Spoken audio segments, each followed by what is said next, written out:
a few months ago, after knowing Eckhart Tolle for a while and studying the books, I woke up and I suddenly got it.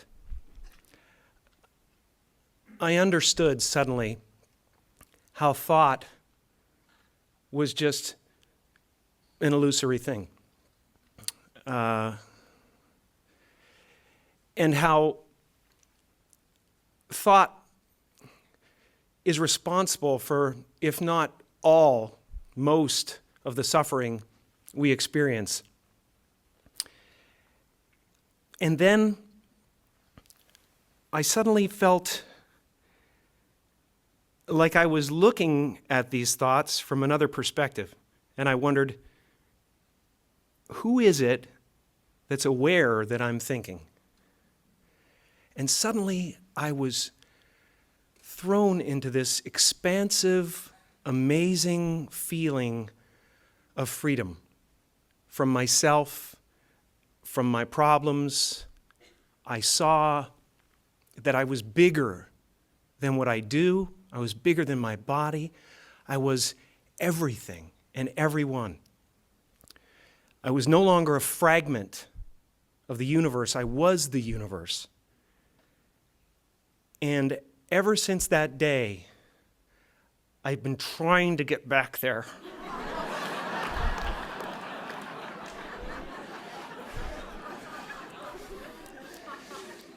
It comes and it goes.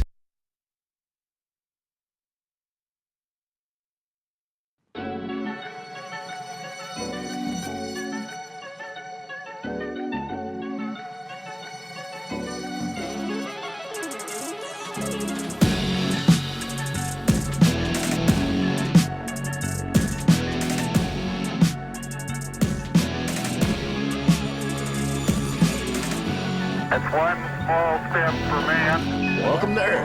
One giant leap for mankind. What's up, man? It's lit. UFOs are real. What's up, everybody? Welcome back to the I Believe in Humans podcast. I'm Justin. That's Dustin. And that's Tomas over there. Yo. Wow. Jim Carey getting Yes. deep right Super off the deep. bat. We got a good one today, guys. We got a real barn Absolutely. burner. We're going to be talking about consciousness.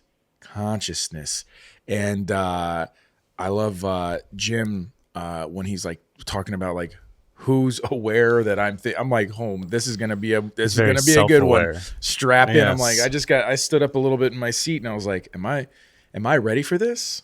Are you ready? I'm for buckled this? up and ready to rock, baby. All right, Tomas, you ready I'm for ready. this? Ready, baby.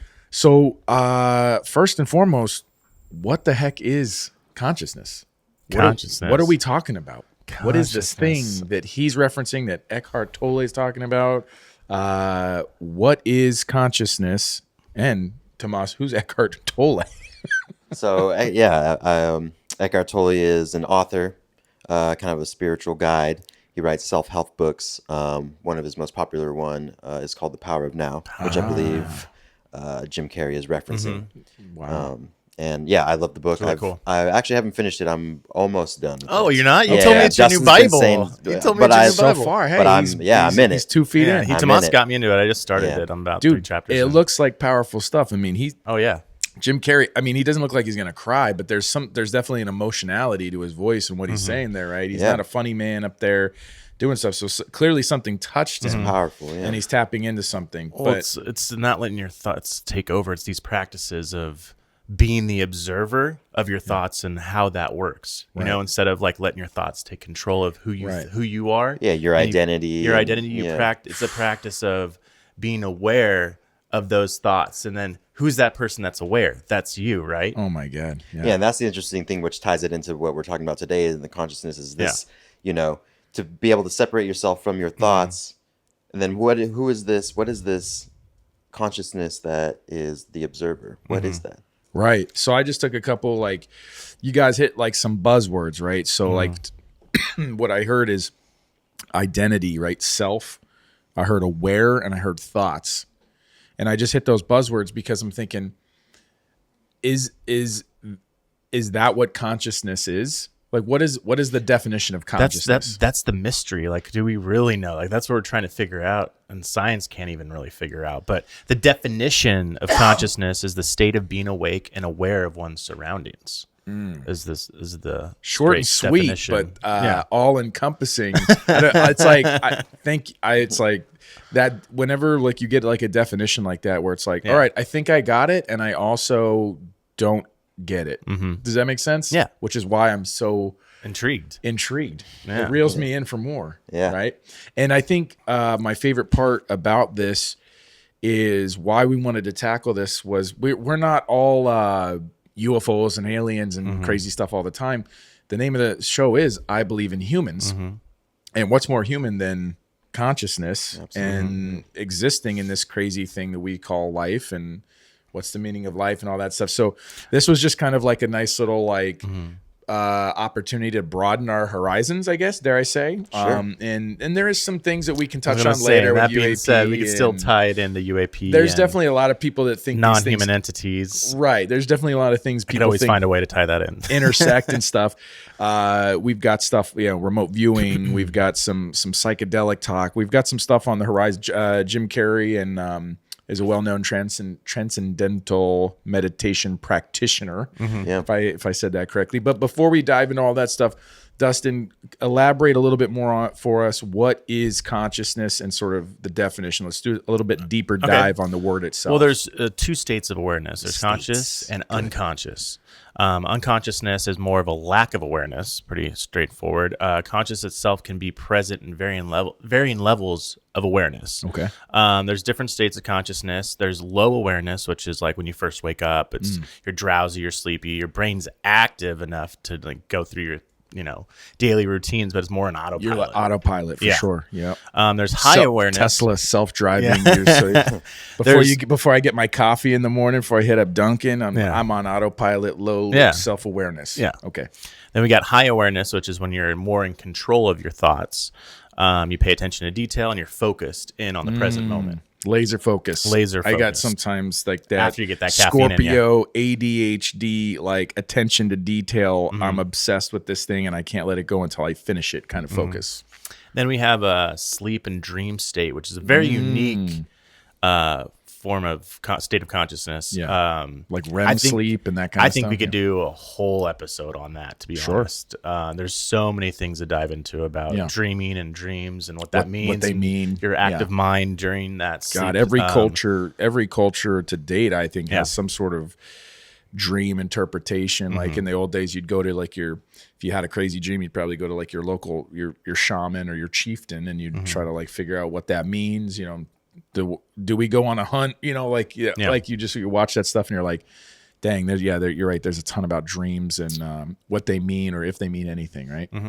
Another state of consciousness is hypnosis, which is hyper awareness, which leads to the alteration of one's state of consciousness, which is and we know about that. Again, if you want how this kind of dribbles into UAP is obviously anybody that's ever had or claim to have abduction experiences, hypnosis and what do they call it? Like regression, like therapy or whatever, trying to like get them to go back into the moment, and maybe there's like your mind is sort of like blocked you from traumatic type of experiences like an abduction thing. So hypnosis does kind of play into that some of that. So I'm just trying to tie it into it does dribble in. Have you ever been hypnotized? I have not actually. I mean, at least to my knowledge, I don't know. It's scary to like give yourself up like that. I mean, unless the DoorDash guy rings the doorbell and I start clucking like a chicken, then I guess we'll all find out together. What's the word? What's the secret word? Yeah. What's my pineapple? Yeah. You start clucking like a That's chicken. my safe word. I don't know if different. That's different. Yeah. All right. Pineapple. Well, next would be meditation, which is a deep state of relaxation and like a tranquil mind. It's more of like a technique to reach different state of consciousness, planes of existence. Yes. Yeah. I mean, Buddhism, isn't that? I'm not an expert on anything, but that was like nirvana, right? Like there was literally like skill, like levels of meditation and people who are literally like Tibetan monks and stuff that literally can like meditate for like weeks at a time, and they can like meditate and like essentially like slow their metabolic rates down so they don't have to like eat and drink water and like they're controlling their bodies, literally just existing off of meditation. They're achieving this higher plane of existence, which is crazy, right? So yeah, intense. And then there's another way to alter your state of consciousness, and that would be through drugs. And different drugs, The funnest way. Now we're talking. can alter your consciousness in different ways. We have stimulants which heighten your awareness, gives you that euphoria feeling. You have depressants which lower your awareness, they're very relaxed, and then you have hallucinogens which alter your perception of Psychedelics reality. and stuff, yeah. Creates paranoia. It alters, and I've been interested in like listening to psychedelics are clearly hitting a lot more bigger mainstream note these days, being legalized in Oregon. I mean, Joe Rogan's out there talking about this stuff all the time, but I'm very interested in this idea of it like dropping the veil of our reality. And what I mean by that is I've been, I've been interviewing and having conversations with people that are like physicists, like not druggy, hippie, out there people that are, but they all agree that that we are as humans hindered in terms of what we can perceive in this reality by our five senses, right? Taste, touch, smell, feel, see, and all that stuff. We live in 3 dimensions and we have 5 senses, which in the grand scheme of things is not a whole lot, right? The visible light, you have ultraviolet, infrared. We can only see a very small amount of light. Right? Our eyes are very keen, but there's a whole lot of other interesting craziness that could be going on those peripherals, but we just can't perceive it and we can't get there. And perhaps drugs or altered state of consciousness and altered state of minds reduces that veil. It reduces societal noise and it actually opens up our brains. I mean, they've done like MRI and CAT scans of people's brains that are lighting up and you're triggering different parts of the brain or access information. And I'm very fascinated by that thought of like letting go of yourself and like what society tells you to do. Get up, go to work, pay your bills, all that. If you actually like just didn't have to worry about that, what would you truly be capable of if your mind was set free and allowed to wander? What would you come up with? No, that's why you'd be Da Vinci, try to find Einstein. Well, or they didn't like use that. drugs. I think they used more meditation, or they tapped into a type of stream of consciousness that like that collective consciousness. I believe that a lot of those guys did, because the conscious is more like a stream that flows smoothly. Well, and a lot of those guys, they don't even take credit. No. Like Einstein with like theory of relativity, he often was cited, like he didn't necessarily take credit for like inventing or coming up with it. It was more like it found him. Like he was riding a bus looking out a window and he realized, and it just hit him like a ton of bricks. Hey, if I'm moving in this bus, time moves differently for me than it does the person standing out on the sidewalk. Yeah, that's super interesting. Hits him like a ton of bricks. And what's funny about that too is oftentimes you have people who have the same thoughts all of a sudden around the same time. Exactly. So are they tapping into some stream? The It's same like, consciousness. It's the brainwaves because it's electro. but they're on other sides of the world, activity, not aware of each other's work. Yeah. I think it was something like developing the light bulb. Like 2 or 3 people actually developed the light bulb at the same time, right? But Thomas Edison, got more commercialized, so he got like credit essentially. So In he was able to make the money where Tesla was like, I want to make this and give it away for free, and they wanted to monetize it.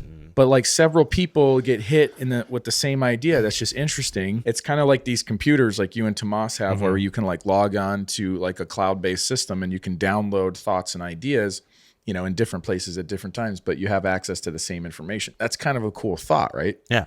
That's great. I mean, that's the future of consciousness. Right. We get to that later on in the episode. But. We will, and you're baking my noodle early, so thank you. I love it. I'm fired up. I'm ready to go. But before we go too far, let's go back to Transcendental meditation, since we did start with Jim Carey, and he is a well-known Transcendental meditation practitioner. Again, I try to make sure that's a mouthful, but he's very well known for that. And you actually have some experience with that. You did some research, but you actually have some personal experience with some friends of yours, right? So let me help you with that mouthful. A lot of people call it TM instead of TM. Gotcha. TM. Yes. Why does it sound sexual to me or something? Is that just you got me, a dirty Tomas? mind? That's just you. I got a dirty mind. We know where my consciousness is at. Pineapple. It's in the gutter. Yes. Well, so Sorry. okay. So TM me, baby.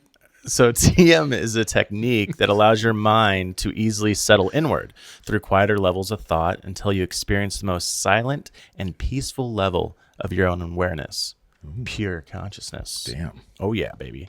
Unlike mindfulness-based meditations that focus on clearing your mind of thoughts and gently bringing you back to the present moment when you notice that your mind starts to wander, which it will. Like, that's why I haven't really Yeah. dove in deep into meditation myself, because my mind is all over the place. I'm like, Yeah. I don't know if I could sit there in silence for so long, but it's a practice that I really want to. Mine's like a bag of cats that someone poured caffeine on or something. But I think that's the benefits of meditation. It really Quieting the cat bag. centers you. Yeah, exactly. You need to quiet those meows.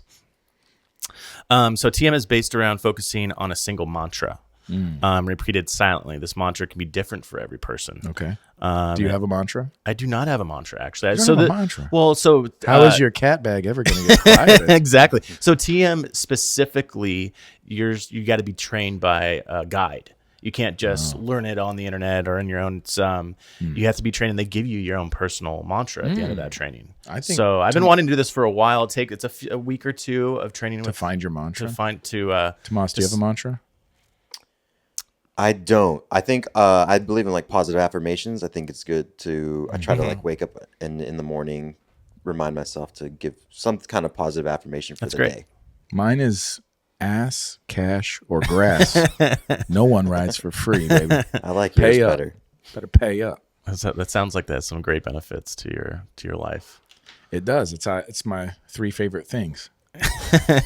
So, pick and choose. Well, transcendental meditation. I'm open to the universe. Whatever you got from the universe, bring it my way. He's a man who knows what he likes. Or grass, baby. Let's get it done. Well, so transcendental meditation also has some great benefits. It's related to helping brain function, heart health, stress management, and relief of anxiety. It also is found to be helpful for depression, insomnia, addiction treatment, post-traumatic stress disorder, attention deficit disorder, autism spectrum disorders, and even Alzheimer's. So it's a pretty powerful method.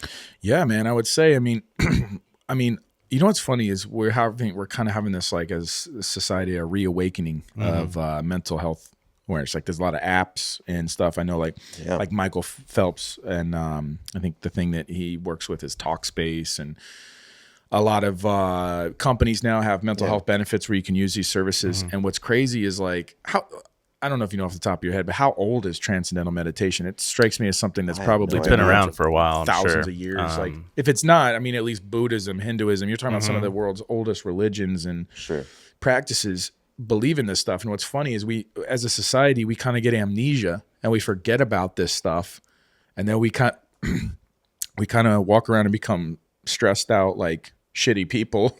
And then we're like, quick, like, I'm stressed out. I'm like, life sucks. There's got to be more to this. And then all of a sudden it's like, hey, you should meditate and worry about your mental health. And then it's like, damn, but that answer's been there the whole time. Right. That's what boggles my mind, is like, we're just kind of like reawakening to this stuff, which is really cool. It's great. Yeah. But I hear what you're saying. It's like, it's been there. It's been there.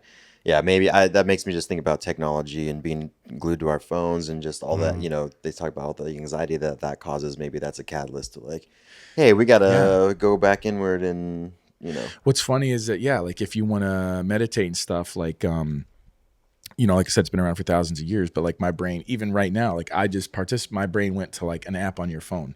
Yeah. But you shouldn't have to go to your phone on an app to like get you to do it. Right. People thousands of years ago didn't do that. So Well, anyway, fascinating the stuff. technique actually of transcendental meditation was only started to be taught in India in the mid 1950s. Okay. So this specific form that's of probably when meditation it was, has been like, around that long, but I branded. think, it's probably, exactly. Someone branded it. Hey, this is what we're doing. But Same meditation and that techniques kind of stuff. that have been going on for a long, long time. Okay. Dude. Give me a little TM high five. Oh, wait. There we go. Touch tips. Oh, wait, hold on. Bring it all the way. Transfers into energy right there. I feel like it That's just how we transferred. need to use the bubble set. I felt it in my core. So when you're doing like transcendental meditation, is this one of those things where you're able to, when you're researching this, are you able to, like, your soul goes for a ride, like you're you're in a different plane of existence, or you're in another state. Like, I mean, not state of being, but like, can I be here sitting with you right now, do my meditation, but like also be on a beach in Costa Rica? I mean, is that how this works? I think you're more thinking of like astral projection or remote viewing. Okay, Transcendental yeah. meditation is more internal. It's just focusing on that one Gotcha. single mantra. Gotcha. It has a lot of benefits, though, man. I mean, Yeah. that you're tricking your brain. You're going in and like rewiring some stuff that's Yeah. pretty powerful. It's kind of like it's kind of like if your computer got a virus or something, you'd have to go and clean it out, or like empty the memory bank, or close some of your windows on your browser so the window you're actually on is doing a better job, right? So anyway, that's I guess you're right with the astral projection or whatever it is. I was thinking that you're able to like walk, on the other side. Like I could be in Russia spying. You're talking about remote viewing, which we'll get to in a second. But That being said, it reminds me of when I lived at the Brothers Ranch with John and his father. When I first moved into this little A-frame apartment, my heater went out, and John's dad came over while the handyman was working on the heater, and we were having these, like, I was super into like paranormal stuff at the time, so we started having these conversations, and he told me that he's actually soul searched before, like astral projection twice, and one of the times was in the 70s. He was doing transcendental meditation, and he was telling me, he's like, I know this sounds bizarre, it's like, I've never done drugs. Let me just start off the bat. I've never done drugs. big like precursor to what I'm about to tell you. And he's like, I left my soul left my body. And he's like, I felt like I experienced generations. He's like, I went up into the universe and looked back and saw the world go through its different eras and generations. And then he saw like different entities. You couldn't really describe them. They were like riding like weird animals and shit. And then when he just stopped and they looked at him, he's like, you want to join us? And like, hell yeah, I want to join you. So Dude. Next thing he knows, he's back in his body in the 70s, still meditating. And that would be trip, man. 100%. For some reason, I thought he was going to say that his heater was broken, and no, that's the funny part. Is the dad showed up to fix the heater. No, and you had a full conversation. We're with having him, this conversation. But he was actually out of town that week. You're like, what? He transcendental meditated and fixed your heater, bro? No, that's what's funny is that we're having this conversation, and the dude's just working on the heater. It was a small place, so he's literally just like looking over his shoulder, like, who the fuck are these guys? The guy didn't. The dad didn't fix the heater. No, that was a heater repairman there. Yeah, he brought in the property handyman. All right, so when I'm thinking about like remote viewing, like you mentioned, astral projection and things like that, that's slightly different, right? I guess that was enlightening for me. I didn't know that wasn't part of transcendental meditation. So what's interesting about it's all that, connected though. It isn't. That's the thing. It's all connected. Everything's interconnected, babe. But what's interesting to me is, and again, to kind of bring remote viewing and to just stick our fingers into how this translates into the UAP world, is there is a phenomenon, I'll call it CE5, right? So we've heard of close encounters of the third kind, right? And that's like you witness something. But CE5 is actually like human. So it's close encounters of the fifth kind, which is kind. Human initiated contact. Right. That's wild.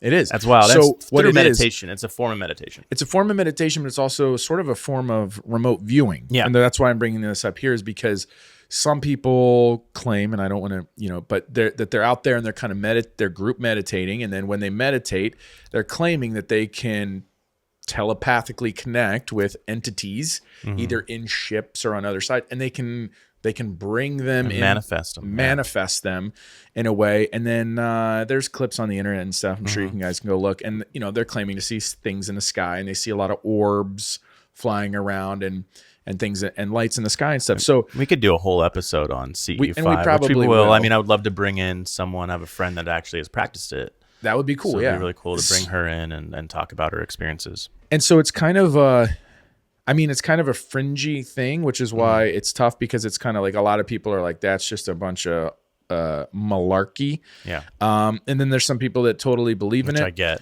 my whole thing is, I've always wanted to just be like, dude, I'm down to engage with anybody that thinks that they have like a power like that. Yeah. Great, let's see it. But Well, supposedly everyone can learn it. can we document it a little bit better? Like, Yeah. can we like, I want to throw Why up some not? thermal imaging cameras and Let's do it. I want to. So do you want to try it, or do you just want I'll to try it. observe someone else, or do you want to try to learn Bro, the I'm practice? down. Whatever. If I got to go get in the sweat lodge with the shaman and come out and summon UAP, I'm down. Sign All right, me up. Let's go. Because I'm down for the experience. I want to see what's on the other side. Do you? Absolutely. Like, yeah. I think that's kind of cool. Tomas, would you participate in something like Yes. that? I Yeah. would. Let's go. When and So, where? Let's do it. anyway, I think it's worth mentioning.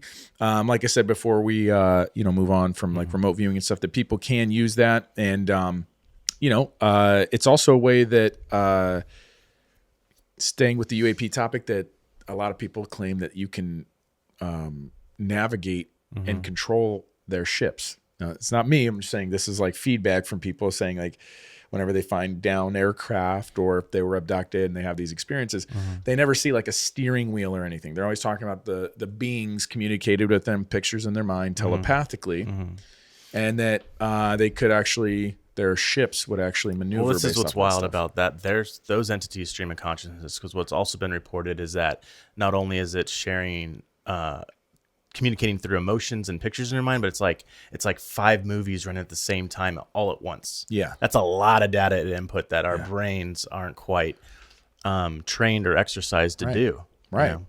I've heard that. I mean, I've heard that from Linda Moulton Howe one time said she had like a Navy SEAL who said that he went and engaged and that they did that. But also, that can get into its own you can get deep. la land real quick. But the aerial school in Zimbabwe in the end of Phenomenon with James Fox's movie, which is very grounded and was actually very well documented. You have the kids, and he actually interviewed them 20 years later or whatever, when they're adults now, and they were claiming that same thing, that these beings were sad, and they were playing these pictures, and they were sending us what they perceived to be warnings and stuff. So anyway, I just think that there's something to this remote viewing and this like connection that clearly, like I said, it was used as a very practical intelligence gathering, psychic soldiers to the CIA. But there's also this like back room, I'm sure black budget stuff where they're like, if UAPs are real, we better learn how to like harness this part of our psyche and our consciousness. Mind is a powerful thing. Because that's how we communicate, and it might be the secret to reproducing their technology and actually being able to operate it. If and I got to throw the big caveat, if it's real, right? So anyway, we'll just touch on that. Like I said, that could be its own episode down the road, but Let's get back to it. cool, mind-blowing stuff. So transcendental meditation, I was getting kind of confused with remote viewing. So let's just continue into remote viewing, which I did some research, right? So that remote viewing is a legit program. It was the CIA was literally many agencies were studying basically like psychic abilities of humans, and could they create essentially psychic soldiers or psychic spies, which they pretty much did. This is through the 70s up through the 80s. The program lasted for 23 years out at SRI Laboratories in it's still going on, Stanford. I'm sure it is. But it was with Hal Puthoff and Russell Targ, two scientists that were putting it together. And I mean, they had really good test results. Their most prominent, famous figure was Ingo Swann. And anybody who Googles or YouTubes around, there's plenty of information on these folks. That's wild stuff, man. That it's- stuff's crazy. But they were essentially, I don't think they really called it meditation, but they were essentially doing It the was a same form of thing. meditation, yeah. Yeah, they close their eyes and they just quiet their mind, and they were supposed to be able to like teleport their consciousness right to somewhere, and they could locate if you're giving them a set of latitude or longitude, or they could you just give them. They could pinpoint where, like they were finding people like lost hikers in the mountains, kidnapped people.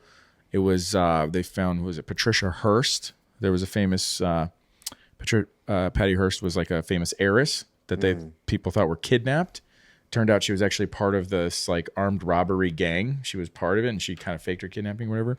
But they located the car and stuff that she was taken in, and told the police by remote viewing in this like cellar room. You know, this cement box, six floors under Stanford Was that University. Ingo Swann? Was he a part of that? He was part of that. I don't know if he was. I don't think he was the one that did that specific story. There was another guy that was really. His name was Pat. He passed away, but I think Ingo Swann passed away as well. But they had another guy, his former police chief from like Wisconsin or something. He had a real generic name. I'm sure you Google him, whatever. His name was like Pat Robinson or something. Dude was amazing. He was like their best remote viewer.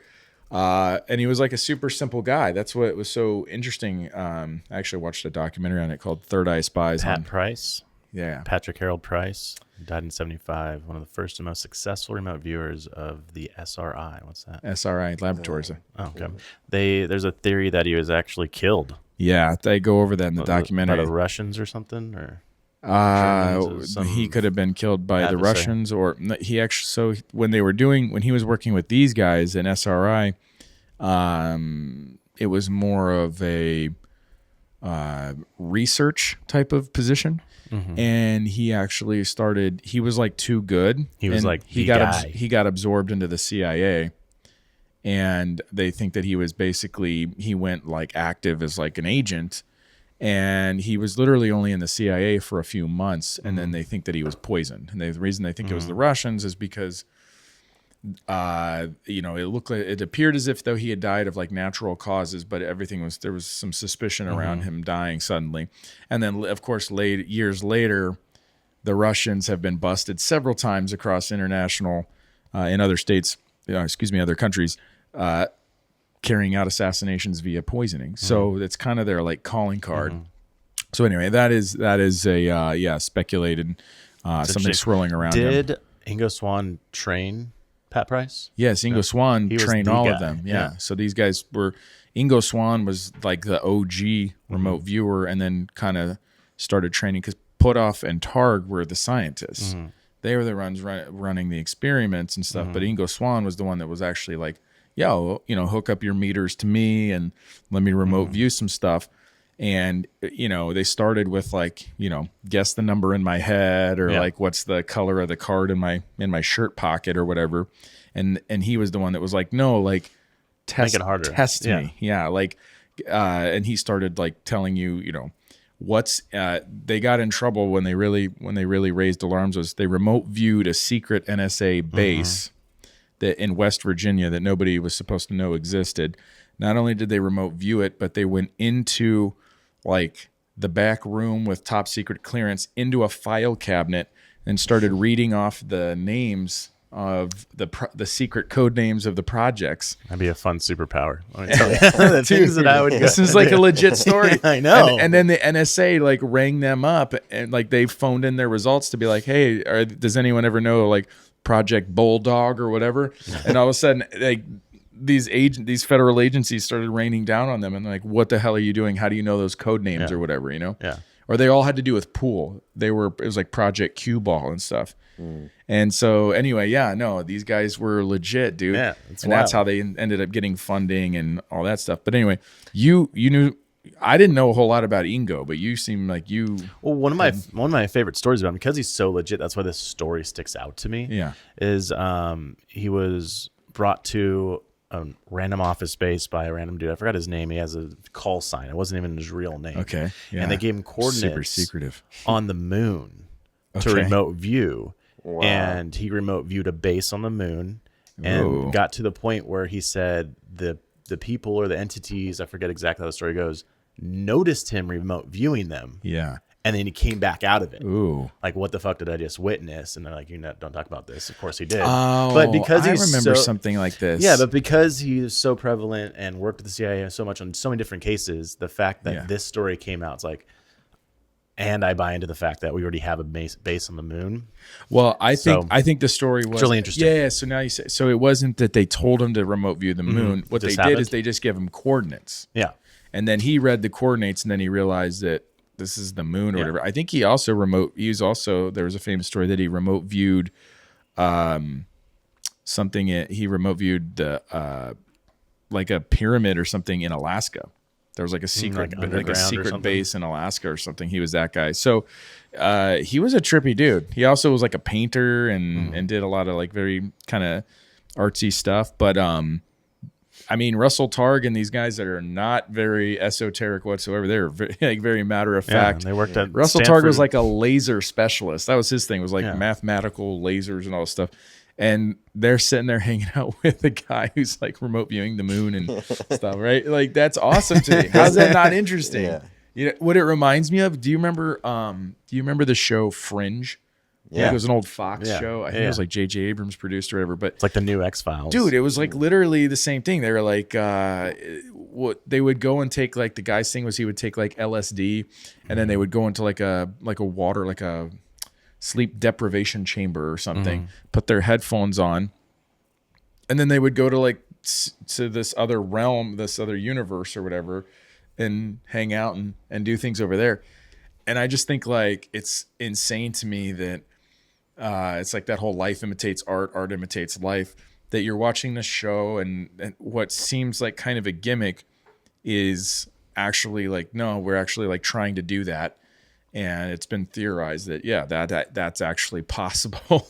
You know what I mean? But like people make fun of this stuff. Yeah. They sweep it under the Well, it rug. feels like and, science fiction or something. Like you Yeah. guys It feels know like it, this whole absolutely. the stories about remote viewing to the moon. Is like you tell somebody that in passing, they're going to be like, There's it people sounds that's like a weird. comic there's book. literally It's weird. people listening Yeah. to this episode right now that probably rolled their eyes. bullshit. Yeah. Right? Now, again, I'm always, I do want to stay a little skeptical. I guess I have to, because until I see something like that or I was able to experience that.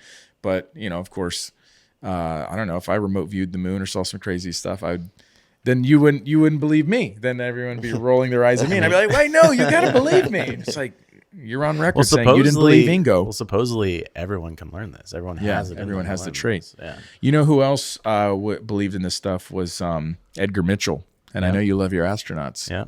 He was talked- very outspoken about that. He talked about having like an outer body sort of transcendental type of experience on one of his space flights, because he was one of 14 astronauts that went up to the moon, and he talks about having this experience, kind of like what you said about John's dad, where he says he was coming back and he was looking at the world and he saw all time, like he saw outside of space time almost.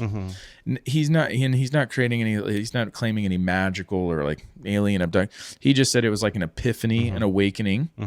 And then when he came back, he was very, it's pretty well documented. He was very much into the thought of like telekinesis. He believed that that everyone had psychic abilities, and he would look for children with those. And that's where the whole like bending of the kid bending the spoon on like Johnny Carson and all that stuff. And, you know, I heard someone talking about that one time where it was like, you know, we think that we say that everybody's got psychic ability, and people will scoff at that.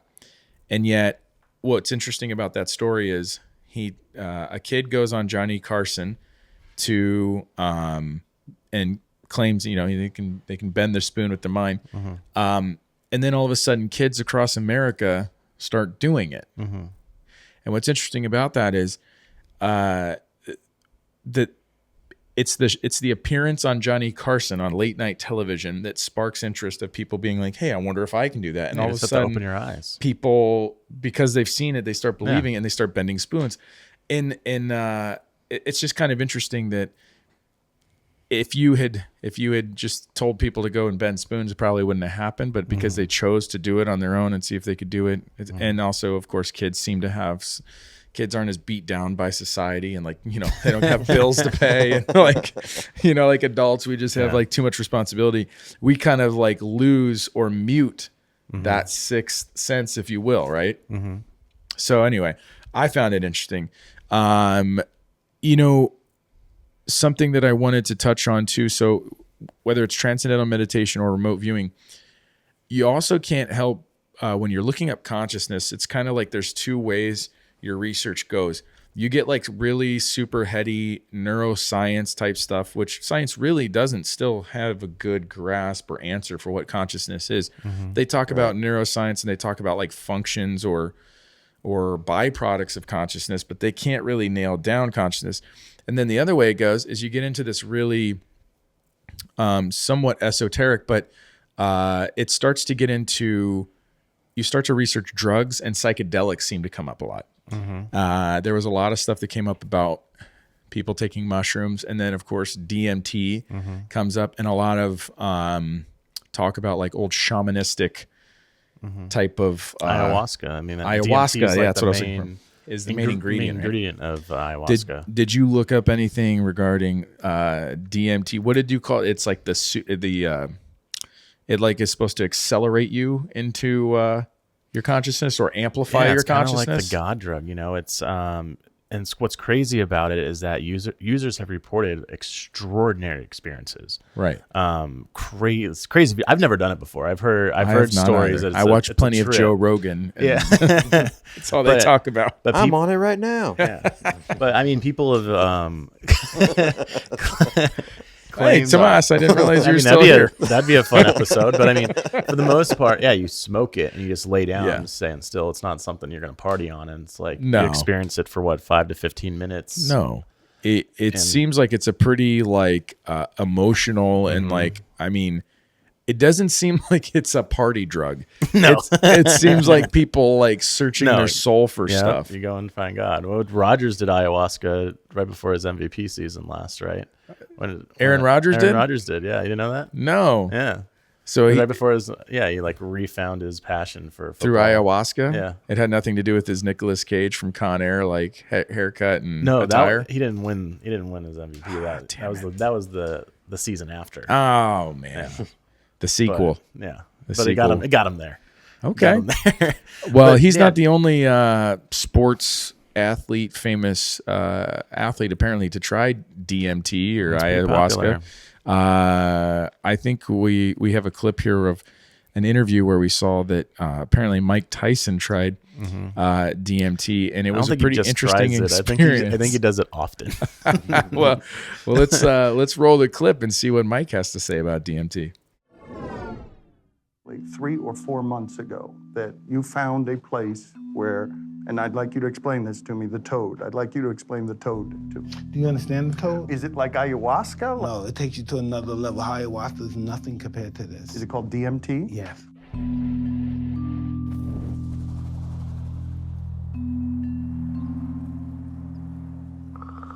The toad, and it's in the Sonora Desert and it has a venom in it. And you smoke it. Once I tried it, boom! Everything just went so fast. And when I fell out, the only thing I was conscious about was out.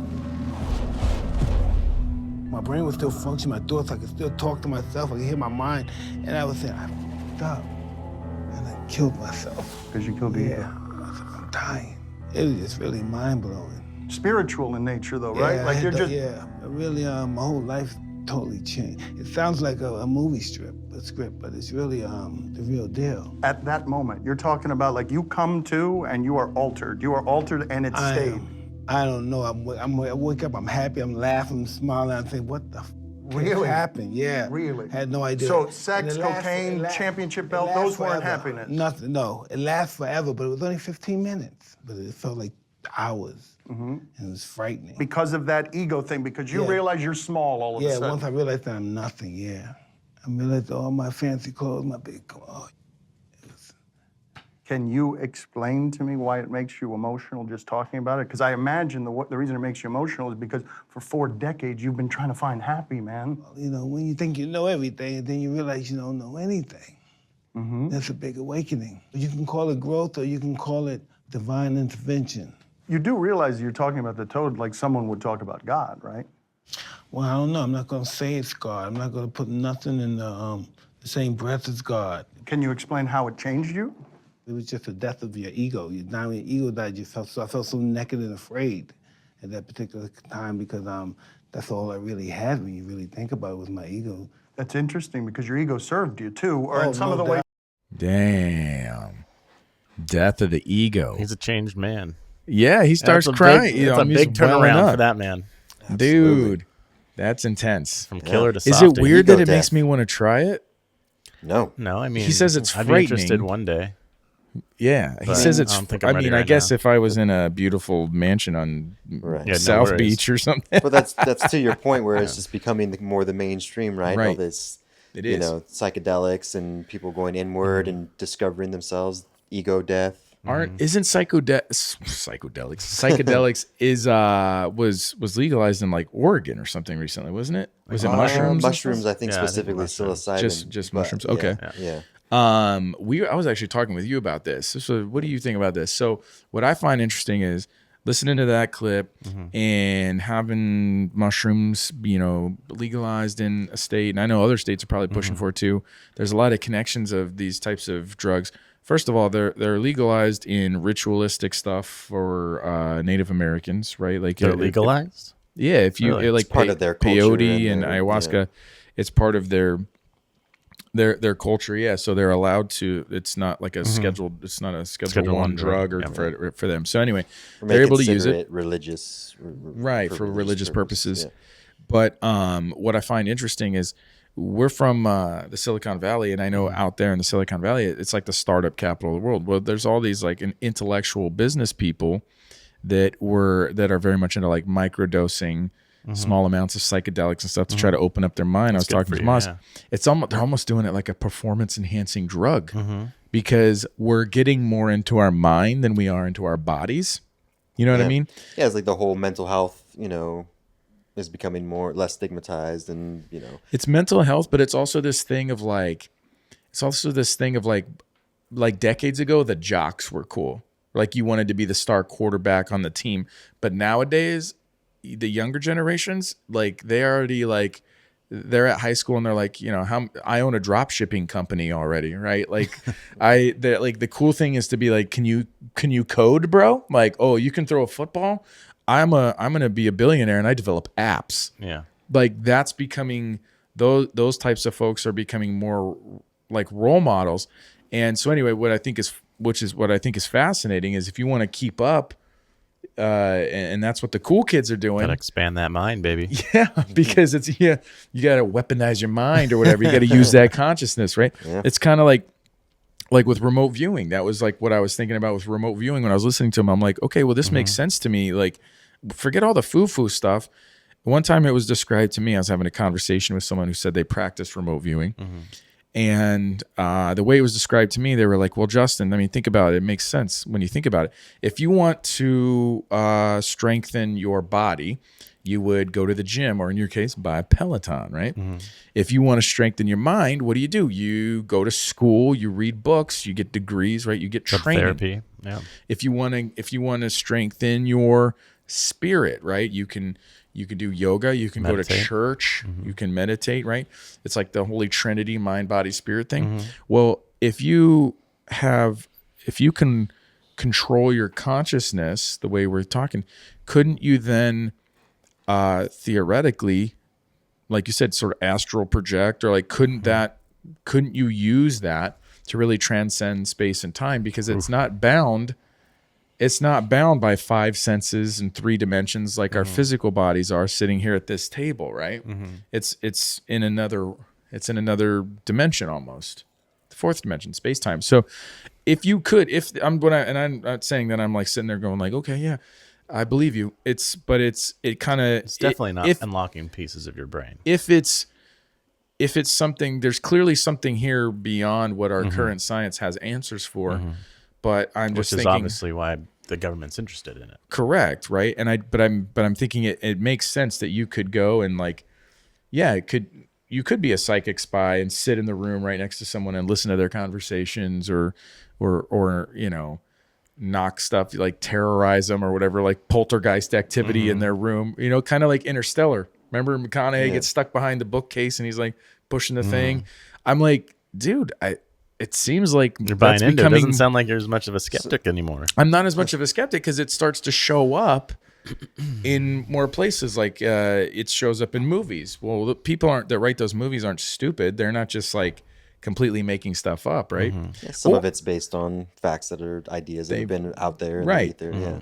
And then again, it's the art imitates life, life imitates art. Yeah. Then we start to develop our material sciences and stuff based off of that. So for an easier example would be like you grew up watching Star Wars as a kid. And then when you grow up and you're a scientist, you say, hey, I want to make a lightsaber. Hell yeah. Right. Or you Hell watch yeah. Back to the Future and they got hoverboards and you're like, hey, We have I both want those to things now. learn how to make a hoverboard. And we have both those things. Yeah. Why don't we have flying cars yet? We're supposed to have flying cars. They do by have now. flying We're cars. behind. There's the Yeah, dude, I think it's just really hard to control that airspace, especially when you got UFOs. yeah, you get into UAPs everywhere. you get into logistics and stuff with that, right? Well, can I ask about remote viewing?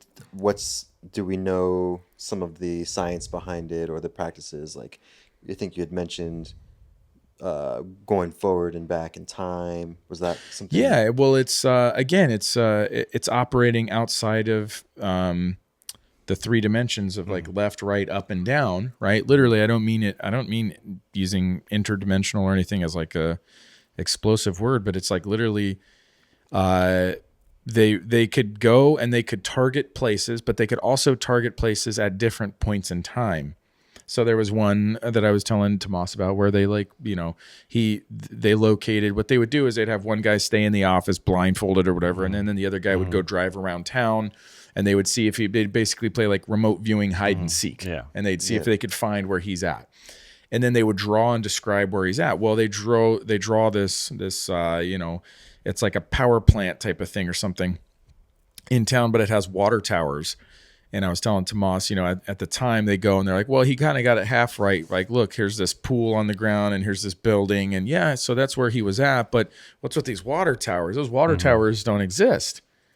Well, like 2 years later, right, they come back and they hadn't been in Stanford or they hadn't been in Palo Alto That's for a right. while. That's cool. And they go back to that location. They go, wait a second, look. And they're looking, and they're like, son of a bitch, they built water towers. So did this dude remote view like 2 years? He remote viewed that spot, but 2 years in the future kind of a thing. Yeah. So that's really interesting that they seems like you can rewind and fast forward time. Here's what I find interesting about that though, is whether it's remote viewing in a government funded program or your friend's dad talking about unwinding time and watching space, not even like astral creatures riding unicorns on a rainbow or whatever. And I'm not trying to make fun of him. I'm just saying whatever the fantastical thing, I'm like, you've got this very like concrete thing that like physicists are doing, but they're coming up with the same sort of descriptions that guys, I didn't take drugs, but here's what I saw, right? Yeah. Or even people that did take drugs. This is what they're saying. Well, that's what's interesting about DMT and how Mike Tyson saw a toad is that a lot of people that take the drug and have these experiences interact with these non-human entities. They call them the DMT elves. Yeah. Which how does everyone experience that? So it leads me to two sort of conclusions then. One, either there's really something there that people are tapping into, and it makes sense that we would all somewhat see the same things if that's real and we're tapping into it, or it leads me to believe that there's validity to this idea of like a collective consciousness. So it's not necessarily if it's real, then clearly we all go there, we see the same thing, we come back, and that's an easy we saw it, we report on the facts. If it's not real, then there's still something that's very interesting there in terms of why are we all having the same sort of trip or seeing the same type of stuff? There's like there's a symbiosis to the drug, and there's a symbiosis. And what's fascinating specifically about mushrooms is now I have tried mushrooms and it is a very symbiotic, it was a long time ago, but it feels like a lifetime ago, but you do get extra connected to the people that you take them with. I think we've all tried here. And tried you mushrooms at start this to, table. and what's interesting is if you see something kind of tripping out, you can tell the other person and they see it. Now they could also just be agreeing with you and they're in an altered state and they're like, yeah, sure, I see it too. But so there's an energy, there's there's definitely, you're like, you like don't want the other person to leave. You want to like hold hands and you're like, hold on, man, go on this ride with me. Yeah. But here's what I'm trying to bring this back to is again, okay, so we're all taking mushrooms and we're having a good time and, I'm playing Halo and my guy's just drifting into the corner and I'm like, oh, right. But we were talking earlier about how they're doing research now that was it fungus, which is what mushrooms are, Right. fungus, and like a forest floor. Connected all over the world. It's all connected. Yeah. And there's like a network. There's like almost like a nervous system. Yeah. And they could essentially be consciousness. And I don't mean like in a hippy dippy way, but in a very Right. minimalistic. Sure, there's different levels of consciousness, right? Yeah. You know, I mean, all living creatures supposedly have some level of consciousness, right? It's just that Well- awareness of the consciousness gets higher as the more complicated. We were the watching food that. chain. We were watching one of the guy there. Oh God, the professor. I had his name written. It was like David Chalmers from NYU, but he was talking about how all things could have consciousness, but it's not. But it's at varying levels, and your level of consciousness is relative to your information processing system. Right. So if you're a mushroom fungus, you don't have a whole lot of going on. You don't need a big brain because you're not really processing. You're just, I live and I grow. Human beings, on the other hand, we are processing massive amounts of data. Therefore, we are more conscious. So he was posing that consciousness is relative to information process. The bigger the brain, the more information you have to process, the more conscious and aware you become. And I thought, hey, that's a pretty Yeah. grounded, answer from someone who is, that guy was definitely not like a hippie or Yeah, I don't on think he did drugs any drugs at whatsoever. So that was a pretty interesting thing. Yeah. And it's funny because again, we even have to give the caveat that we're not hippies or whatever, because people were saying that in the 60s and 70s when they were high on drugs and psychedelics. And people were making fun of them because it was Right. like, oh man, that rock is talking to me. Well, dude, obviously we know the rock's not physically talking to you. But if you're saying that by taking these drugs, I feel more connected to the world and the surroundings and the universe around me, like Jim said in the opening, it wasn't me anymore. I was part of the universe. I wasn't this little blip on the radar. I was connected to this oneness. I don't know, man. Like I said, it's either real and we're reporting on it, which I think is fascinating, or it's not necessarily real, but there is some kind of collective experience that we're all plugging into. And I think that's beautiful and interesting Yeah. as well. Yeah, I don't think it's very far-fetched, I think to a certain level, everything in the universe is connected. We just don't know enough about neuroscience and how our brains work to really be able to quantify it, and have data on it. But there's got to be some, there's got to be something there, in my It's opinion. interesting. Yeah. I believe that there's a stream of consciousness that you can tap into. Like when you're doing drugs together, you're sharing that stream of consciousness with your friend. Yeah. Justin and I actually had an experience. I don't know if you want to talk about this on the air. It was actually Oh boy, strap in. strap in. It was I actually. didn't know this was we were gonna go okay. here. I mean, I'm it's excited. on topic. It Set me up. It happened in this room actually. I think it was. okay. It was Yeah. before there was Yeah, that's graffiti fine. on these walls here. Yeah, we were having an interesting experience after filming some stuff, and we were warned about how the phenomenon that we were investigating can attach itself. And I know a few people have talked about it, the hitchhiker phenomenon, which interested me and terrified me because it seems like it's kind of a non-voluntary thing. You don't really have control over it. It seems like if there is something going on that it can choose to follow you and do certain things. And so anyway, we were here and we were having some issues with the lighting in the house at first. There was we were several talking. electrical issues at first. I felt that I went to go lock the door. We were calling it a night after a long day of editing, and I get this shock through my body that like jolted me. It fucking kind of scared me, and it pushed me back into the kitchen where Justin was getting ready to go to his room.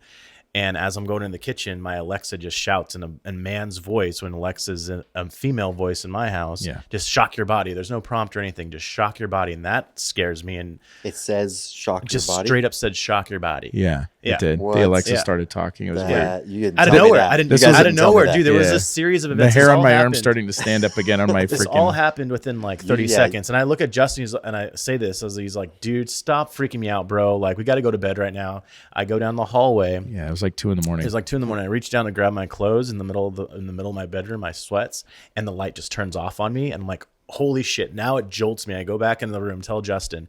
We end up in this room actually. All like the energy in here was wild. It was the temperature changed, like it was this static electricity, like our hair was standing on ends, and we experienced this for about an hour.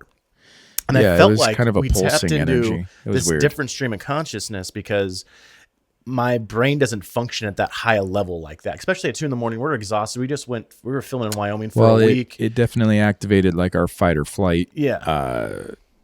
Type of feeling where It was wild. You get this like burst of adrenaline and you're like wide awake. And I'll agree. I mean, the air got really thick. I mean, it reminded me of like when you watch, and this is a poor comparison because I try to be a little more grounded, but it reminded me of watching like those Ghost Adventures, like Ghost Hunter shows, and they're always like talking about when they turn a corner and they're like, whoa, it's really cold right here. And sometimes they take a reading and you see the temperature drop.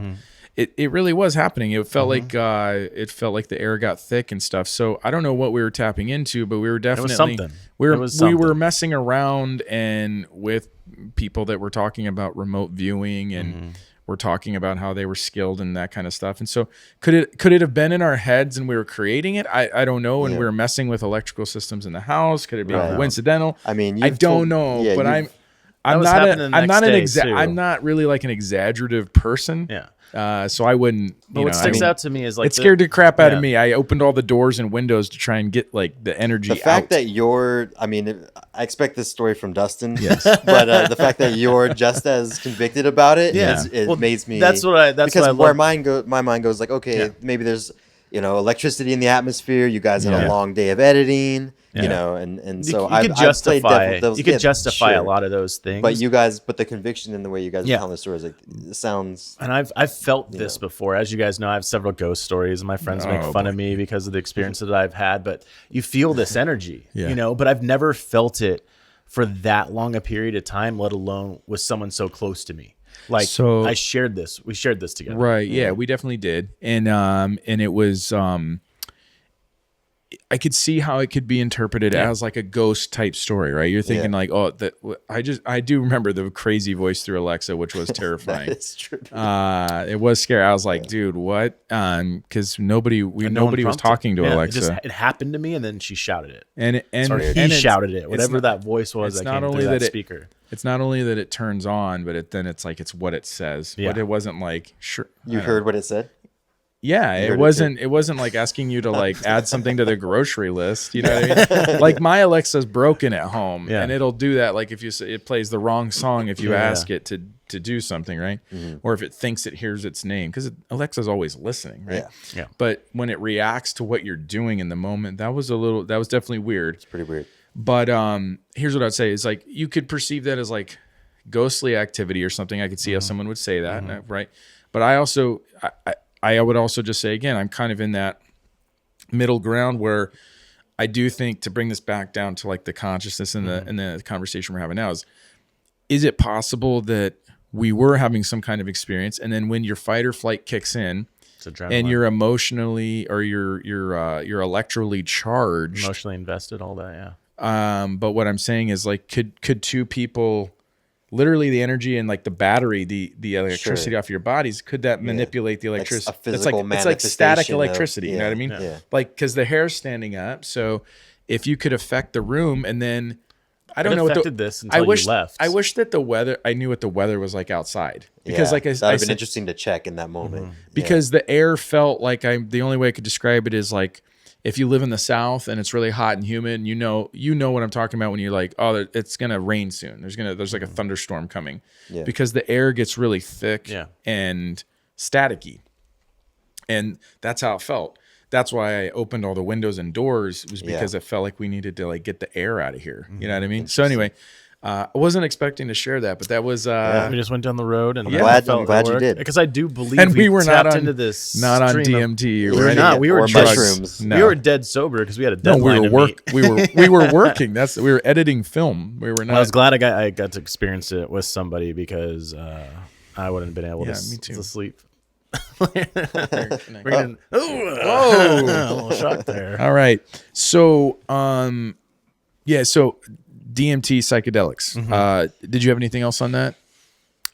I feel pretty good about that. I do want to segue into the gateway experience, which is what people say it's very similar to the DMT experience. I don't know if it's as psychedelic, but this is. But it's so we can. So DMT, from my understanding, and we know that there were studies with LSD. MK Ultra is a well-known one out in Long Island in New York, where they were taking the military was practicing Human experiments. experiments about like mind erasing or incepting brainwashing control. stuff. Yeah. Using LSD and that kind of stuff. Obviously, pretty frowned upon, but it's a relatively well known now because it was a declassified thing. But I thought you read something. Maybe you're getting into it here with the gateway experience. But DMT and psychedelics was also it's so DMT runs naturally in our bodies. It's part of that fight or flight. That's what I was saying. That's why I was saying maybe we can actually kind of generated in that experience. Dustin, that story brought up that maybe we kind of generated that. Could be. I don't know. I'm not a scientist. I'm just completely especially when you're right like now. scared, like the events that occurred. It could have been, like I said, explained. Sure. But it's around like dopamine. It ignites that adrenaline. It gives you this in adrenaline and dopamine. I'm just wondering if that energy could It's possible. could create almost like an electromagnetic field. All I know is we had that experience that linked Anyway. into the next day with the lights. And then I haven't had electrical issues in this house since. I thought maybe there was electrical issues in this house, but there hasn't been a problem at all. Where I'm going with this is like when we started off, we talked about transcendental meditation and stuff, and we had Jim Carey and stuff. And you talk about people are able to like read books, and there's gurus that sit on mountaintops in Nepal, and like they're master meditators, and they've like dedicated their lives to doing this stuff.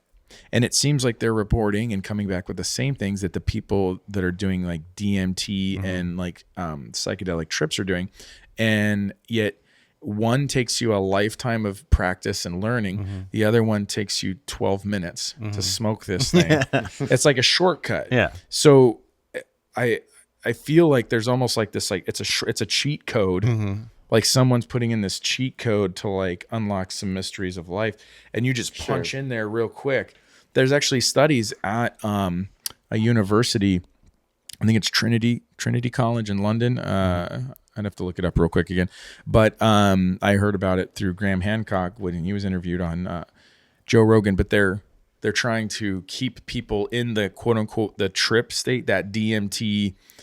Where that world wherever Mike Tyson saw the toad, right? And imagine him having that experience, for a 15-minute on a 15-minute ride, and what they're doing is trying to keep you sedated, and they're dripping more doses. They're keeping these people sedated for an I don't know hour. if you could pay me enough for that. Yeah, You're hanging out with the toad for an hour, and then they want you to come back and report on.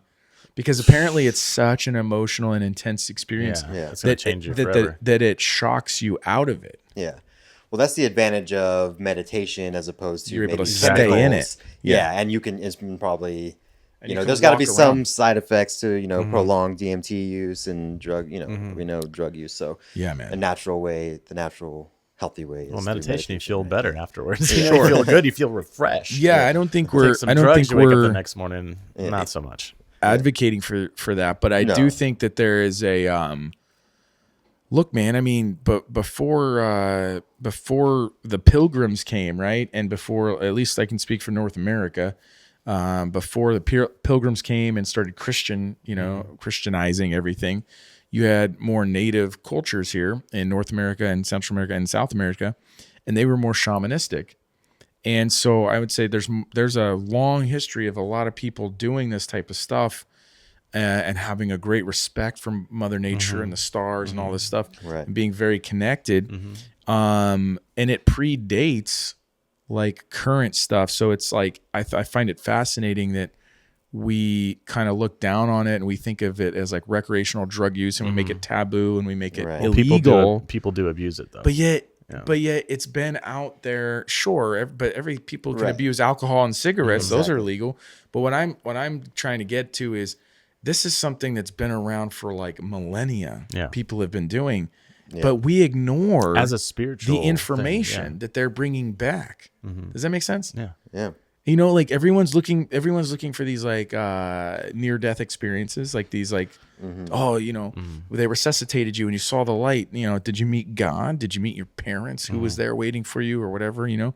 Meanwhile, you got people that are like Tyson said, I felt like death. I felt like it was the death of my ego. I died and I came back, and what did he say? Like you realize you think you know everything, but you realize you don't know nothing, kind of a thing. Yeah. That's essentially a near-death experience. That's incredible. So anyway, I'm very fascinated by this like shortcut, but I can see why this is such a powerful thing if you can figure out how to sort of harness it.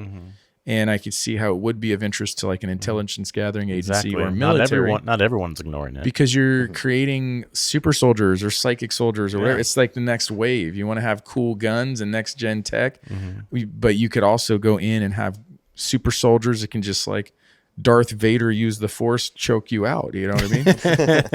So is that what Project Gateway was doing with the CIA? No, it's a little bit different. It's a little nice bit try. All right, different. I tried to cue you up for that one. But yeah, not everyone is ignoring this. Not the CIA. They, as we know, they Seem very interested. Yes, they're very interested in this. So back in 1983, the CIA wrote an obscure report looking into the quote-unquote gateway experience, claiming that it altered the state of human consciousness and that it may transcend space and time. This document was called the Analysis and Assessment of the Gateway Process and was declassified in 2003 through the Freedom of Information Act. It covers everything from neuroscience to quantum mechanics backed by hard science and pseudoscience. It's based off of Robert Monroe and the Monroe Institute's research. That's right. They developed audio techniques designed to stimulate brain functions until the left and right hemispheres became synchronized. They coined it the hemisync or hemispherical synchronization. It could be used to promote mental well-being and or trigger the altered state of consciousness. It can alter your state of consciousness. So through sounds. They're definite. So it's another sort of like brain hack shortcut type of a thing. Or maybe not even a shortcut. It's just more like, it's like everything that these guru mountain, meditation expert people have been doing. And it's like maybe, and then some. We know what it sounds like to me is they're just like, they're trying all these individual things, and then there's like this super thing like, dude, what if we put him on drugs, then like tweak his brain with these weird sounds, and then have him meditate and all this stuff, and you're just like, what? They're like, how far out into the wilderness, how far into this trip can we get this guy? And then let's keep him there for an hour. Let's leave some Who signs up for these experiments? Desperate for money, dude. I'd be surprised I'm making like $50 maybe a day. They're just like free DMT, free drugs. Free DMT, but no, that is pretty cool. You know why? That's interesting. You know why I'm so like kind of interested in this stuff too is because of I did a lot of research on, I think the Japanese had a machine called the Roshi machine, and it was it did something similar, but instead of using sounds, it used light, and you wear this mask. And what it does is it flashes like blinking like infrared light into your eyes while you sleep. And the idea was that somehow by blinking these lights, and you essentially like, just like if your computer right now froze, you could do a hard reset. Like you could hold that power button for 10 seconds and log it down and reboot it.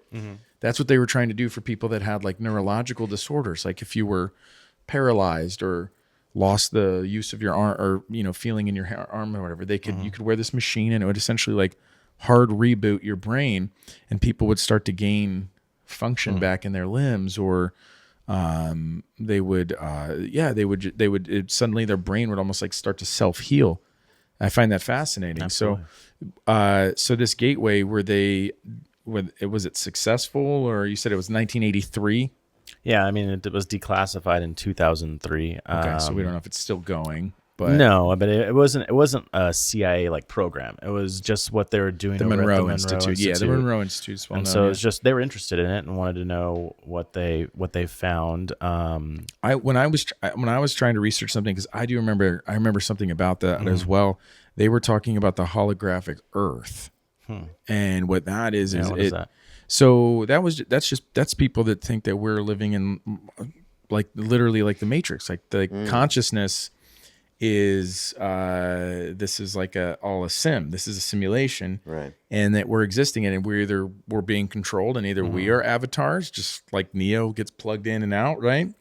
I mean, we were watching something on Disney Channel about in the future. Year 1 million. Year 1 million on Disney. On Disney. Transferring your consciousness, like it made me sad, the example they were using. Like you're in a bad car accident. Your daughter dies. And your daughter dies. Yeah. And then in 5 minutes, they're able to do this. They're like, to make you'll a be decision. able. You download her consciousness, and then you can upload it into this AI avatar robot that looks exactly like her, but it can store her memories, her emotions, her mannerisms, so it can, And have access to all the but information. also in the has world. like the World Wide Web in its head. Yeah. Right. So that's frightening. And so they were playing this out and simulating it and kind of going through like imagining consciousness being transferable outside of the physical body. Yeah. So again, that brought up two things for me, which is I was like, one, that's frightening in the future. I guess that's kind of cool, but that leads to like questions of immortality and things like that. Sure. Yeah. Do But- you want to live that long? Right. Do you want to live forever? you- So many questions. Do you right? guys do you guys believe in the afterlife? Do you believe in reincarnation, like your soul leaving this biological bringing the body heavy and coming back? I mean, hitters. that's very similar. Instead of going into Sure. an AI and like a robot, Yeah. you're coming back in another biological body. It's a similar concept. It's just Yeah. Well, there's reincarnation out there. I mean, part of the Hindu religion believes that this is suffering, that we are actually right now we're in a God. This God is is the- dreaming, Yeah. and this is the dream. And then when we die, that's actually you're wake awake up. and you wake up, right? Yeah. I don't know what I necessarily believe about the afterlife, because what version of the afterlife are you referring to? Like the Christian one, like heaven and hell and that kind of stuff, or reincarnation, like you die and Do you you come believe in back as reincarnation? another if you're Come back into consciousness another back into another thing? biological body. Yeah. I don't know, man. All I know is like truly, I'll just say like for me personally, I think that when you die, I think the lights go out. I was thinking about this the other day, actually.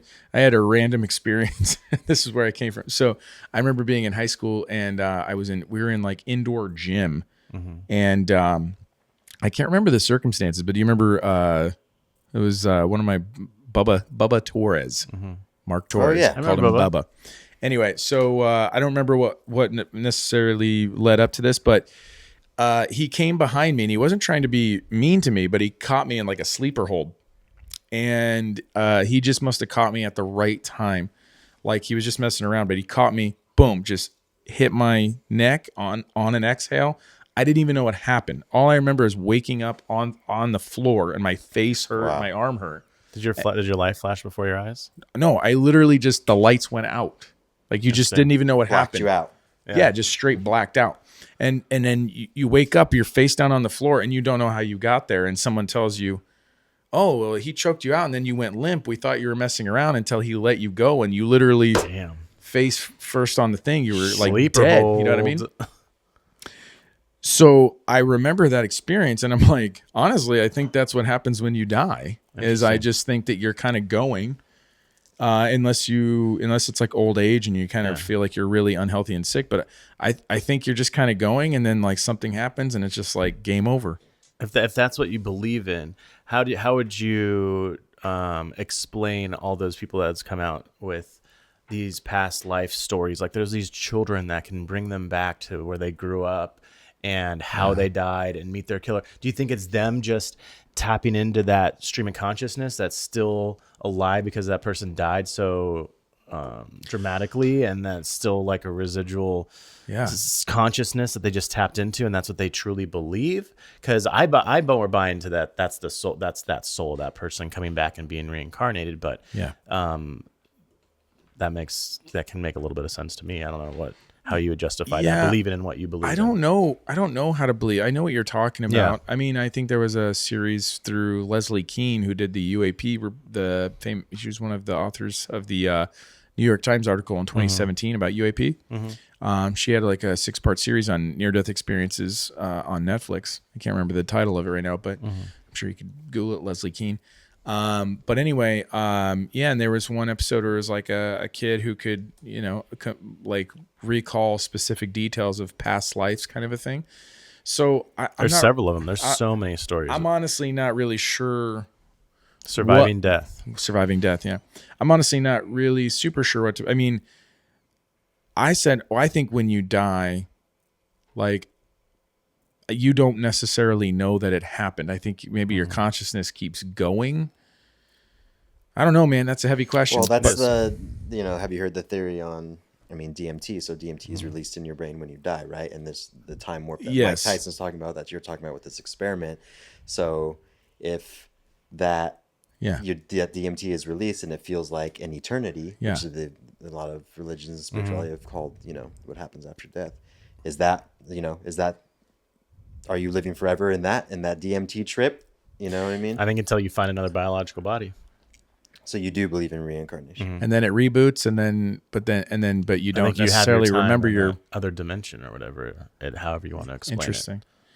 So, that's interesting. I mean, and then I guess but most people when they come back, they just don't remember their previous lives, their other versions. I guess I don't know. So, that Disney thing though was it kind of goes off of what you're saying, Dustin, is that if you can plug your consciousness into like an avatar, they were talking about, well, then doesn't that AI and doesn't that AI then become conscious and it's aware essentially, right? And then How is AI now aware? Like that, that Chat GPT, does that have its own consciousness? no, that doesn't have, no, that is no, that's not, we're Artificial not, intelligence. AI is not near that Not close. yet. Yeah, it's building. Not yet. That's more of like a gimmicky thing, and it's not right all the time. But Pretty fucking good. what I'm trying to get through here is that when you plug your consciousness into like an AI avatar, then is that AI avatar then not conscious and alive? And if you were to turn it off, are you not? Is that murder? No. Is that? Yeah, I mean, that's what they were talking uncharted about. territory that we haven't. It even, becomes this weird and perhaps this is where I'm tying this into what you're just saying about reincarnation is what if we're already doing that? right. What if right now, like you are the avatar, your Yeah, consciousness so is technically, currently in, yeah, that's what I was trying to get with. and then this meat sack just deteriorates and it's no longer useful, and so you hit the eject button. Pull out of the matrix. If that's what you can call it. There's so many different ways to call it, like heaven and hell. That's just another Sure. Word for the afterlife or this dimension or this matrix that your soul and your conscience gets pulled out of. Yeah. Until you find another avatar. Well, that's the whole thing about artificial intelligence. So we're, and the fear that people have, becomes artificial intelligence is advancing to the point where, they'll create avatars. We're living in a cloud. Our consciousness is uploaded to the point where we can't even differentiate between what is artificial and what is not, right? So what's to say, and that's what you were saying, was to say that hasn't already happened once already, and now we are currently living in this situation and it's playing out all over again. And I would already say that it is kind of happening already on a very small scale. And I'll give you another personal example. Interesting. Okay. So I was with some family around, I don't know, I think it was like around Christmas or something, and somebody got those like Oculus goggles, right? Those VR goggles. Yeah, okay? they're fun. So the thing that they were all excited to show me was, I was thinking, oh, we're going to put them on. You're going to play this video game. I thought it was going to be like Tron or something, and I'm in this like laser motorcycle thing or whatever's going on. But That sounds fun. no, Laser motorcycles. Let's go. but right. But their thing was, no, you got to do this game where we go around and it's like a city. And they're like, no, you got to specifically, you're going to go up to this elevator in this skyscraper, and there's a plank that comes out of the top of this building, and you walk out on the plank, right? And you're holding the things, and you got the goggles on. And so what's weird about this experience is, I know my brain knows that I'm standing in the living room, safe and sound, in front of my family, and they're watching me, laughing at me, trying to get in this game, because they can see on the computer screen what I see, right? But what is interesting, and where this starts to blur the lines of reality, is my fear of heights paralyzes me. They're like, jump off the thing and see what happens. Yeah. And literally, dude, I shit you not, my body could not do it. I locked up. I started sweating. My fear of heights kicked in, and it gave me that fight or flight. Like my brain and my body was living dual realities. There was part of my brain that truly believed I was standing on this plank, 100 stories in the sky, and then if I took one more step, and it literally, like, it wouldn't, my like, one of my cousins was like, do it, step, and I couldn't. I was like, dude, I can't do it. part of my brain knew that if I stepped, I would die in this virtual it's world. very But it was real. triggering me physical responses. I felt like I was starting to, like I was going to die. But there was also another part of me that realized I was in the living room. And then what was weird was like, and this is how he pushes me. So in real life, he pushes me in the back. But my body doesn't know wanna how go. to react. Yeah, my legs didn't move, so I just tipped over, and then I'm like reaching out for like because I think there's a couch or it was fucking weird, man. Did you fall? Yeah, Well, so in real life, did you fall? yes, in real life I fell on the ground because I was Yeah. like I stiffened up. Yeah. And so the reason I'm saying is literally that experience with these VR goggles, and I can only imagine it gets worse from here Yeah, on I mean, out. it's where just that technology is just you're getting plugging that started. shit Plant into the your chip in your neck. brain, yeah. And it's like fucking dude. And then you can feel the wind on your face. I'm like, I don't need to feel that. But what I'm saying is that game literally short circuited my brain to where I could not tell the difference between reality and video game. Video game was triggering physical responses in me. You know what I mean? And so what I started thinking about when we were watching this crazy Avatar stuff and all this thing was like, if you're putting your consciousness into something like that and it looks and feels real and you're doing stuff, if your avatar thing dies, like if you got shot, would your physical body that is in the other place, would your heart stop beating because it thought that it got shot? Someone made a vest to connect to a game that would kill you if you died in the game. Because This think is the about- thing. It was like That's it was a little headline. different, I think, but It is. Yeah, but I'm you're, just you're sitting always here out of to- fucking left field over here. Wasn't I that asked out of like a was serious that out of question. left He looks field? at me. He looks at me. He just goes, "I know it's not out of field." But of course, No, you you're would not know gonna that. die. You're not gonna. Yeah, You're the I wouldn't buy fucking. it. You're the guy. I wouldn't I'm play the it. guy that tries to read the New York Times and class up the joint here, and you're the one that's I'm on getting all TikTok and Instagram. You're the That's true. That's true. He's the tabloid guy on the checkout stand. But my point is, dude, so we're all just like sort of we clearly are electrical signals, like our nervous system, our heart, our heart beats without us thinking about it. You see what I'm saying? It's that spotlight floodlight thing Alan Watts was talking about. Yeah. So we have these autopilot systems in us. And what I'm saying is if you're in a sim that feels so real and your consciousness is downloaded into a sim and you die or you get your butt kicked in the sim, it's kind of like Neo. Like remember he's getting beat up by Agent Smith and then they cut to him like in the chair and like his nose is starting to bleed. Because I would think that your heart, haven't you had dreams like that where you ever had those You dreams? wake up and you like feels so punch the real. wall or you're falling and you're you like, think someone's choking you or stabbing. It's always like someone broke into your house and they're gonna stab you, and you wake up like, what the fuck? Yeah. Ready for war. the whole day. So what that makes me rest of the think. day. So what? And here's where I go. And is what that makes me think is if we're already having those moments and those things in short periods. What if they're not like dreams or whatever, but it's actually us slightly awakening to whatever is really going on currently? Maybe it's not that super far fetched. You know what I mean? Or something happening in another Things like parallel deja universe. vu. reality. Yeah.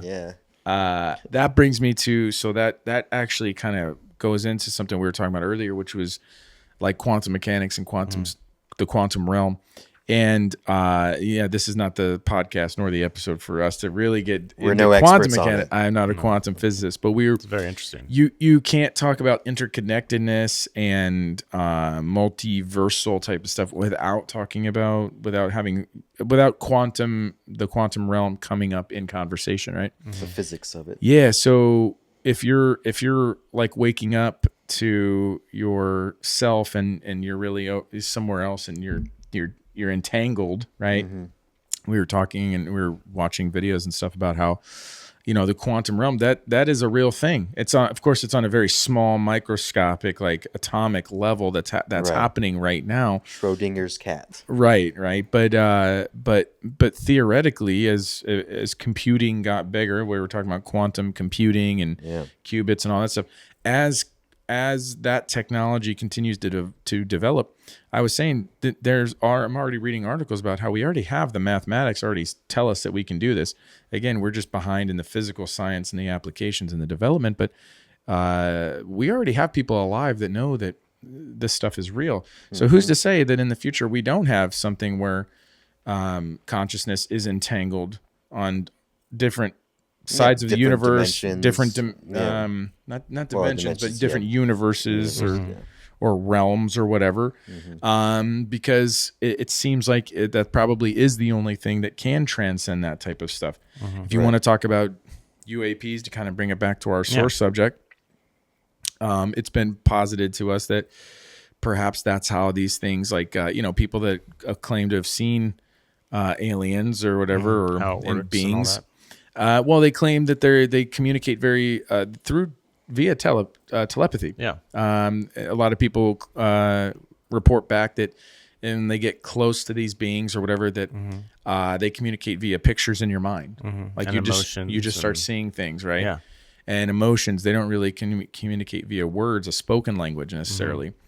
And so clearly, if they're telepathic type of beings, then if the machines that they're driving traverse time and space or whatever, then wouldn't it be pretty useful if you could actually control? And this is where like Musk and Neuralink, symbiotic human and machine, instead of like you steering a wheel and putting a foot on a gas pedal to go there, right? And GPS is telling you where to go, and you actually have to turn the car. What if you just thought, I want my car to turn left right now, and it does, Yeah. right? And it responds. Or if you have anti-gravity type of propulsion and you have, damn near, you just like, I want to be in China right now or whatever. And it's just like, boom, I'm in China. So you're saying that's the theory on how these beings are controlling these spacecraft?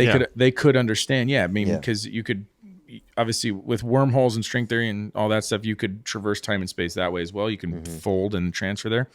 But how do you zip around without running into stuff? Like, how do you, if you're in warp drive, like, right, perform those crazy maneuvers Star Trek when that they're are like, physically impossible for humans, but You're using your yeah. consciousness to control those things. Yeah. Yeah, I mean, because that's not that crazy far fetched when you think about it. Like if you're a fighter pilot in an F-16, right? Think about, there's a lag time between, oh shit, someone shot a missile at me, like a hypersonic missile, and then there is a lag time between when your brain recognizes it, computes danger, sends a signal to your hand, your body to turn the joystick, or I've never flown an F-16, hit the joystick left to avoid danger. Then you have the lag time of the responsiveness of the joystick telling the F-16 to bank left to get out of the way. And all of that happens obviously fast, but what if it could be faster, where you just see danger, go left, boom, you're there, right? It cuts that lag time out. So my point being is that they know that there are quantum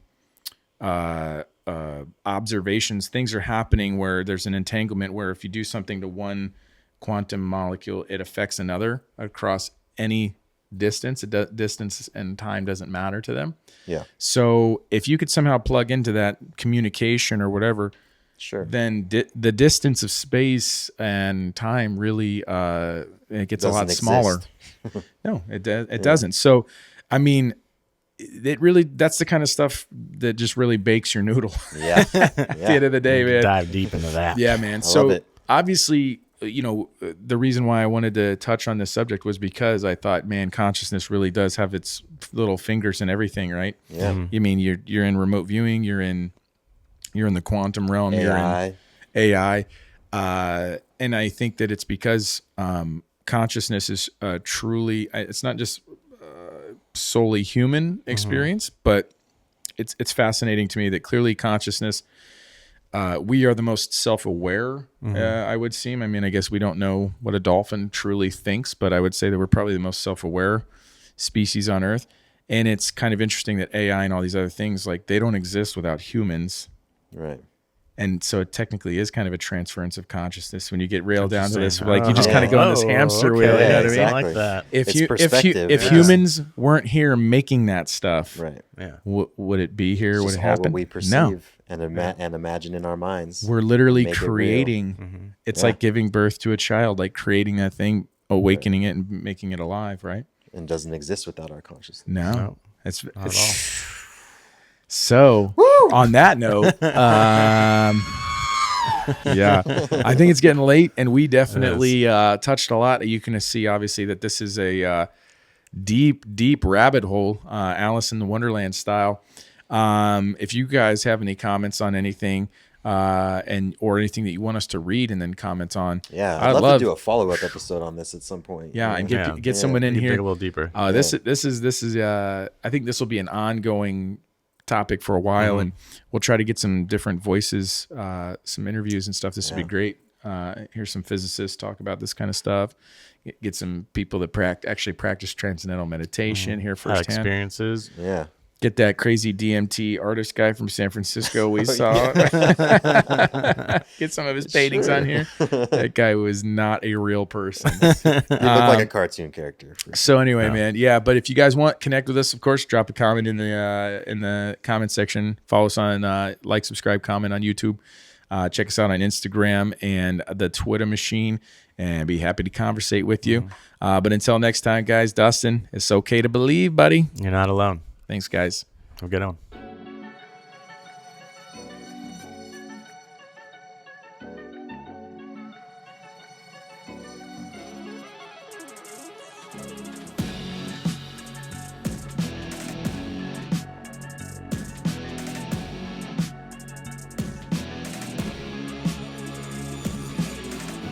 It's one small step for man. Welcome there. One giant leap for mankind. What's up, man? It's lit. UFOs are real.